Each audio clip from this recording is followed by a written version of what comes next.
العلم هو النور الهادي والمفتاح لكل الخير من يريد الله به خيرا.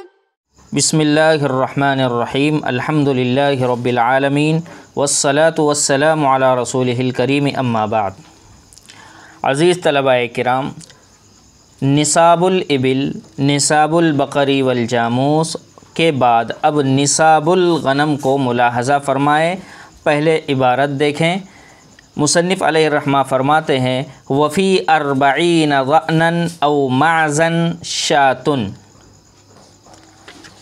اور 40 بھیڑ یا 40 بکریوں میں ایک بکری واجب ہوتی ہے. ثم فی 121 شاتان، پھر 121 میں 2 بکریاں لازم ہوتی ہیں. 121 میں 2 بکریاں لازم ہوتی ہے. ثم فی 201 ثلاث شیاہ، پھر 201 میں 201 201 میں 3 بکریاں لازم ہوتی ہے. ثم فی 400 4 شیاہ، پھر 400 میں 4 بکریاں لازم ہوں گی. ثم فی کل 100 شاۃ، پھر ہر 100 میں ایک بکری واجب ہوتی رہے گی. ہر 100 میں ایک بکری واجب ہوتی رہے گی.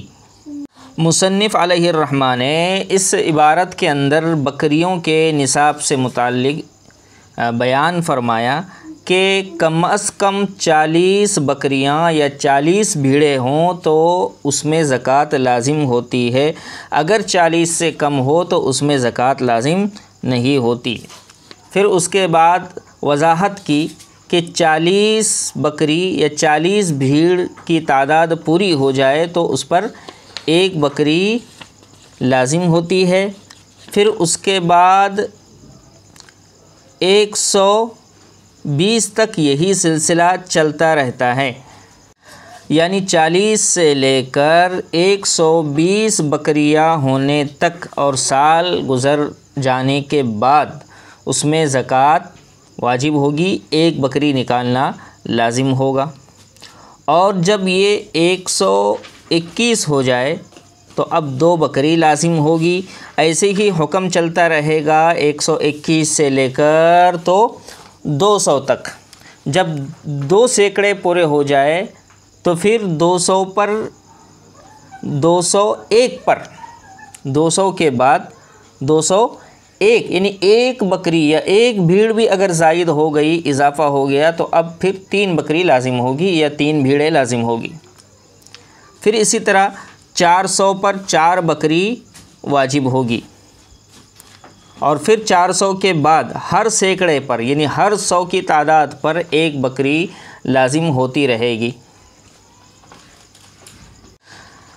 یعنی 500 اگر ہو جاتی ہے تو 5 بکریاں، 600 ہو گئی تو 6 بکریاں، 700 ہو گئی تو 7 بکریاں الی آخرہ. اور مذکورہ نصاب یعنی ابل اور بقر کے نصاب کی طرح یہ نصاب بھی اسی حدیث شریف سے ثابت ہے جو بخاری شریف کے باب زکوٰۃ الغنم کے اندر موجود ہے. حضرت ابو بکر رضی اللہ تعالی عنہ نے حضور پاک علیہ الصلاۃ والسلام کا جو خط حضرت انس بن مالک کے نام لکھا تھا، اس میں یہ پورے نصاب کا تذکرہ ہے، اس کی تفصیل موجود ہے.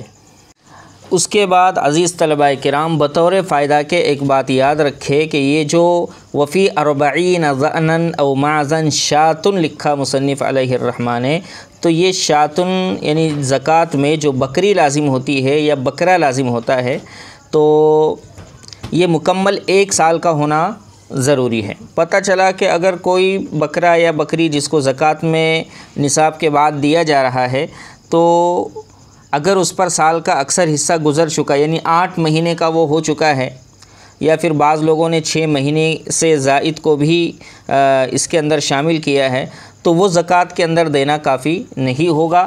لیکن ظاہر روایت کے اعتبار سے اور امام اعظم ابو حنیفہ رحمۃ اللہ علیہ سے بھی روایت منقول ہے، اس میں لکھا ہے کہ اگر وہ بچہ جزع ہے یعنی 8 ماہ کا بچہ ہے یا پھر 6 مہینے سے زائد کا بچہ ہے، یعنی سال کا اکثر حصہ اس پر گزر چکا ہے، تو وہ اگر دیتا ہے زکوٰۃ میں تو کافی ہو جائے گا۔ صاحبین کا قول بھی امام صاحب کے ساتھ ہے۔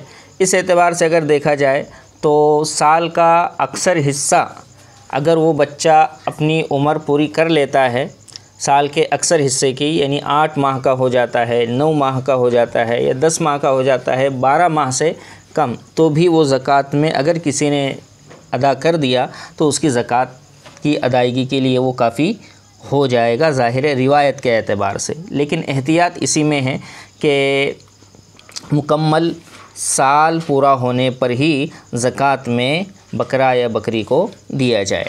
اب یہاں پر ایک بات اور آپ کے ذہن میں آ رہی ہوگی کہ مصنف علیہ الرحمٰ نے باب زکوٰۃ الاموال جب شروع کیا تو نصاب الابل 5 والبقر 30 والغنم 40، یعنی الغنم کا لفظ استعمال کیا، اور جب یہاں پر بکریوں کا نصاب شروع کیا تو یہاں پہ لفظ غنم کو غائب کر دیا، یہاں پر معاذ اور ذعنن کا لفظ استعمال کیا ہے۔ تو یہ غنم، معاذ اور ذعنن میں کیا فرق ہے؟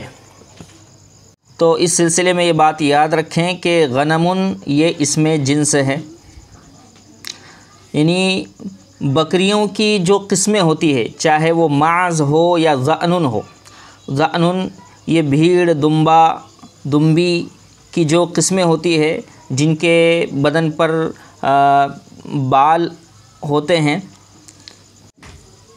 اون جن سے حاصل کیا جاتا ہے، تو ان کو عام طور پہ ذعن بولا جاتا ہے، اور معزن بھی اسی میں شامل ہے، یعنی بکری کو بولا جاتا ہے۔ بکری کی بہت ساری قسمیں ہوتی ہیں، پوری دنیا کے اندر مختلف قسمیں پائی جاتی ہے، تو غنمن بول کر اس میں بھیڑ، دمبی، بکرا، بکری کی جتنی اقسام ہے سب شامل ہے، اس واسطے کہ یہ اس میں جنس ہے۔ تو شروع میں مصنف علیہ الرحمٰ نے غنمن بول کر بکریوں کی تمام اقسام کی طرف اشارہ کر دیا۔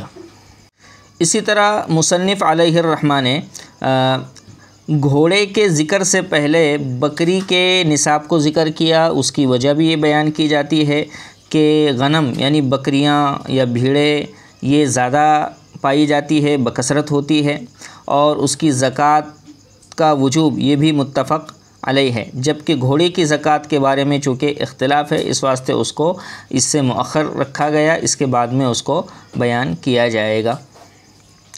اور بکری کو جو غنمن بولا جاتا ہے یا بھیڑ اور دمبے کو جو غنمن بولا جاتا ہے تو وہ اس لیے بولا جاتا ہے کہ اس کے پاس سینگ وغیرہ ہوتے ہیں، لیکن ایسے نہیں ہوتے ہیں کہ جس سے وہ اپنا دفاع کر سکے، اپنے دشمن سے اپنی جان بچا سکے۔ اور بعض بھیڑیں تو بعض بکریاں ایسی ہوتی ہے کہ جن کو سینگ سرے نہ ہوتے ہی نہیں ہیں، پیدائشی سینگ ہوتے ہی نہیں ہیں۔ اور بھیڑ اور دمبوں کے اندر بھی 2 قسمیں ہوتی ہے، بعض وہ ہوتے ہیں جن کے سینگ ہوتے ہیں اور بعض وہ ہوتے ہیں جن کے سینگ نہیں ہوتے۔ تو گویا کہ ہر آدمی ان کو مال غنیمت کے طور پہ گویا کہ حاصل کر سکتا ہے، اس لیے کہ یہ اپنا دفاع نہیں کر سکتے ہیں۔ بہرحال عبارت میں جو ذعنن کا لفظ استعمال کیا اس کو اردو میں بھیڑ بولتے ہیں، اور جو معزن کا لفظ استعمال کیا اس کو بکرا، بکری بولتے ہیں، اور اسی کو عربی میں شاتن بھی بولا جاتا ہے جس کی جمع شیاہن آتی ہے۔ اب اس کے بعد بکریوں کے نصاب پر بھی ایک نظر کر لے آخر میں چلتے ہوئے۔ 40 بکریاں یا 40 بھیڑیں اگر ہوگی، 40 ذعن یا 40 معز، تو اس میں ایک بکری دینا لازم ہے، جس کی احتیاطاً 1 سال عمر پوری ہونا ضروری ہے، چاہے بکرا ہو یا بکری۔ اسی طرح 140 سے لے کر 120 تک ایک ہی بکری ہوگی، پھر اس کے بعد 120 سے تو 200 تک، یعنی 2 سینکڑے پورے ہونے تک 2 بکریاں، پھر اس کے بعد 201 سے تو 300 تک، یعنی 300 کے درمیان میں 201 سے لے کر 300 کے درمیان جو بھی اضافہ ہو رہا ہے اس میں زیادتی نہیں ہوگی، بلکہ 3 بکریاں ہی لازم ہوگی۔ اسی طرح 400 بکریوں کا جب عدد پورا ہو جائے یا 400 بھیڑوں کا عدد پورا ہو جائے تو اب 4 بکریاں لازم ہوں گی۔ ایسے ہی 500 ہو جائے تو 5 بکریاں، 600 ہو جائے تو 6 بکریاں، 700 پر 7 بکریاں، 800 پر 8 بکریاں، الی آخر ہی یہ سلسلہ چلتا رہے گا۔ اگر آپ میں سے کچھ لوگ بکری پالن کرنا چاہتے ہیں تو ضرور کریں، اس لیے کہ انبیاء کرام علیہ السلام نے بکریاں چرائی ہے اور اللہ پاک نے اس کاروبار میں برکت بھی رکھی ہے۔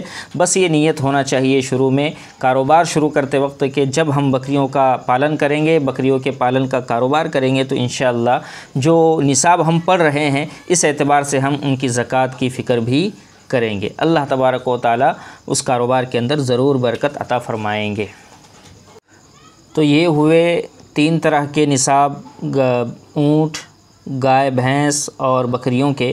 اب اس کے بعد میں انشاءاللہ وہ جانوروں کا تذکرہ کیا جائے گا جن میں زکوٰۃ لازم نہیں ہوتی ہے۔ اسی طرح سے گھوڑے کی زکوٰۃ کا تذکرہ کیا جائے گا جس کے سلسلے میں اختلاف ہے۔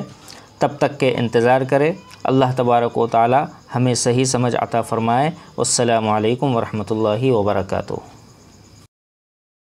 السلام عليكم. لا تنسوا الاعجاب بالفيديو والاشتراك في القناة تشجيعا لنا لنستمر بنشر المزيد إن شاء الله.